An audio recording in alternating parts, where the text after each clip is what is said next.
In this edition of the Red and Blue Political Roundup, the Senate Judiciary Committee says it will hold a vote on Judge Brett Kavanaugh's nomination on Friday. The vote will come just one day after Kavanaugh and Christine Blasey Ford testify before the committee on Thursday.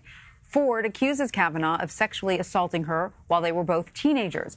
The president's Supreme Court nominee has strongly denied the claim. The president and a number of Senate Republicans have slammed Ford's allegations. They've called them a, quote, con job and a smear campaign facilitated by Democrats attempting to derail Kavanaugh's nomination. Joining me now from Capitol Hill is Sean Sullivan. He's a congressional reporter for The Washington Post. Hi, Sean. Why did Senate Republicans schedule this vote before Thursday's hearings even take place? I mean, do we know for a fact that everything will wrap up in one day? We don't, but the reality here on Capitol Hill is that Mitch McConnell and Senate Republican leaders are trying to send a message to senators on Capitol Hill. And the message is, we are full steam ahead on this nomination. We're willing to accommodate this hearing. We want to hear both sides. We want to hear Dr. Ford's allegation. We want to hear Judge Kavanaugh's defense. But, you know, after they say that, they've also reminded colleagues and reporters every time we've talked with them that they are full steam ahead and they want to get him confirmed and they don't want to delay. So they're trying to send a message to Democrats and to wavering Republicans right now that, look, you're going to have to make a decision on this vote very, very soon. Of course, Democrats are not happy with the speed at which this is moving forward. But is there a time limit on Thursday's hearing? I mean, is each person going to be given just a certain amount of time to speak? I mean, normally in hearings of this magnitude, they can go on for days. Yeah, that's right. And we don't really know the details yet, and some of them are still being worked out. You know, Senator Dick Durbin, the second-ranking Democrat, was talking to him earlier today, and he seemed to be in the dark about what the Republicans were going to be doing, how they're going to be scheduling this hearing, how long people would have for questions. So there was a lot of secrecy and a lot of uncertainty, not your typical Capitol Hill hearing where you know in advance, here's how it's going to work, here's how many minutes you're going to get. And, you know, we're not very far away from this hearing, and it still looks like there are some serious question marks about exactly how it's going to unfold and how long it's going to go on Thursday. And so is there anything we can learn from what some of the women of the Senate GOP are saying?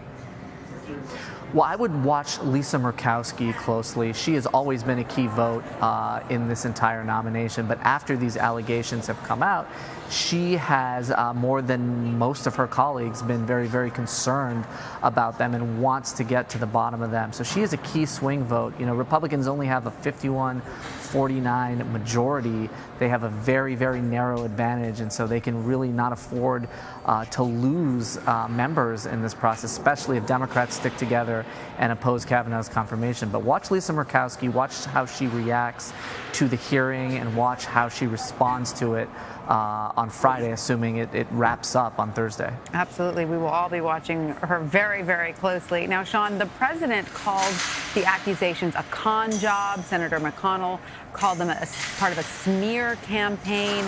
Now, these remarks are markedly different from the early days of when Dr. Ford's allegations first came out.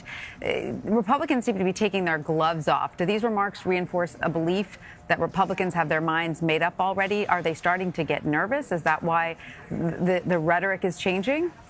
Well, they're certainly feeling pressure from the Republican base as this process has unfolded. There are a lot of people around the country, a lot of Republican voters, a lot of conservative activists who want to confirm Kavanaugh to the Supreme Court.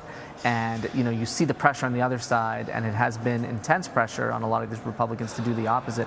But there have been a lot of conservatives who want to keep pressing on this. And I think the urgency that we're hearing from Republican leaders reflects the pressure they're feeling from their own base. Look, the midterms are not that far away, and these Republican leaders, including McConnell, know that if they're not able to confirm Kavanaugh, if they're not able to show their base a concrete accomplishment, there's a lot of voters who might just stay home, and that could be really, really bad news for Republicans. And when you look at President Trump, you know, it's interesting, the first few days after the initial allegation came out, he was pretty quiet. He did not go on social media. He did not call out Dr. Ford or question her. But then as time went on, he became more aggressive, and now we're starting to see Trump as he has been for much of his presidency and even as a candidate, on the attack, going after these accusers. And so we're seeing the entire Republican Party really close ranks around Brett Kavanaugh right now and really aggressively defend him, which is pretty striking.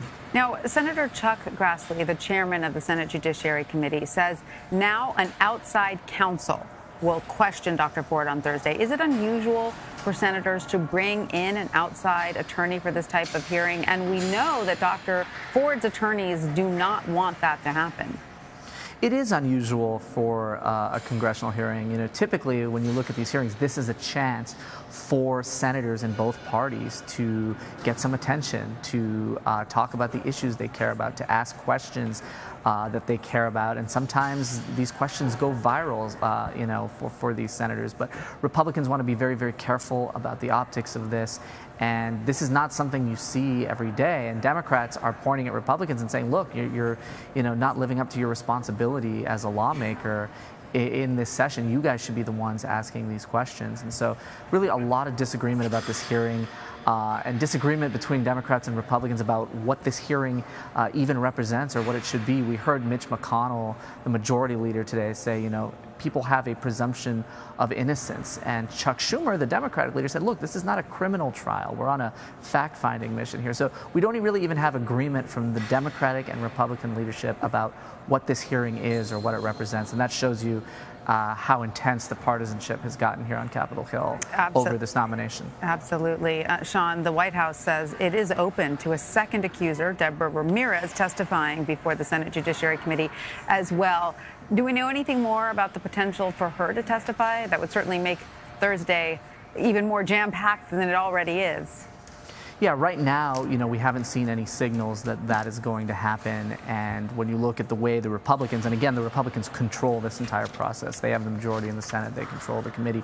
They have been pretty committed to keeping this particular hearing to two individuals. Democrats want to go even beyond this hearing. They're talking about an FBI investigation. They're talking about really pumping the brakes on this nomination and letting federal authorities investigate. So it doesn't look at this point like we're going to have another witness at this hearing, but a lot can change in the next 24 hours. There's a lot up in the air right now.